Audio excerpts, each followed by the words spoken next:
Hey, welcome to Campaign Codex. Thought I'd do a quick overview on the Trade In Widget. There's an update coming out today which will include these features. So the Trade In Widgets had a little bit of a facelift in this kind of filter area down here to clarify things a little bit and make it a little bit easier to use. So you can go ahead and select your accepted item types up here as per usual. So if you've got a shop here that just wants to take in weapons, for example, you can then also add down here filters by pressing this little add button here. And then you can select the item type it will be associated with. So we'll add one here for a consumable, and we will make that looking for a type, which I think it will actually go, it's system.type.value. So there we go. The autocomplete is system specific. It is got like SFRPG, D&D, Pathfinder, Daggerheart, and if you request systems to be included into the autocomplete, I can look at those as well. But here we'll say consumable, type, value, and maybe we want to accept food as an item that we buy as well. And then we don't want to filter this.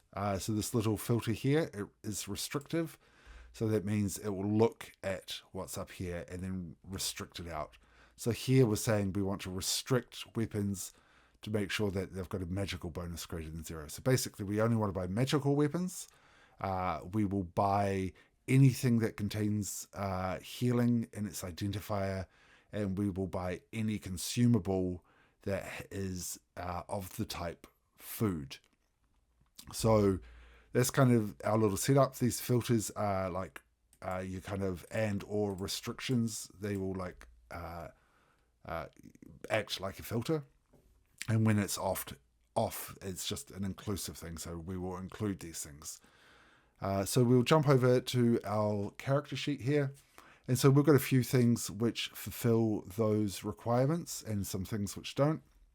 For example, if we try and sell this longsword, it's a weapon and it's not magical, so we can't sell it. And then we've got a consumable here, which the shop does not accept consumable items as they are. But we've got the Dragon Slayer Greatsword, which is magical. So we are able to buy it, sell it off. And then we've got a item here with healing in the title, which we're able to sell. And here we've got rations, which are of the type food, which we can go ahead and sell to the shop as well.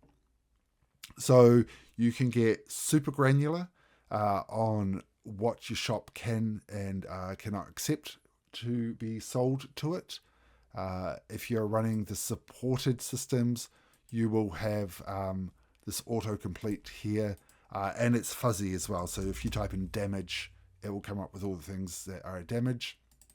The autocomplete is not dynamically built. It's like a dictionary I have populated, as it was. It's much more performant doing it that way, and it's very, very hit and miss because systems kind of do their own thing in this space. But like I said, jump onto Discord, Patreon. If you're running a system which doesn't have autocomplete and you want me to create a dictionary for it, drop me a line and we'll get it done. But anyway, I hope that's informative. I hope you find this update and these kind of features easy to use. As always, yeah. Thanks.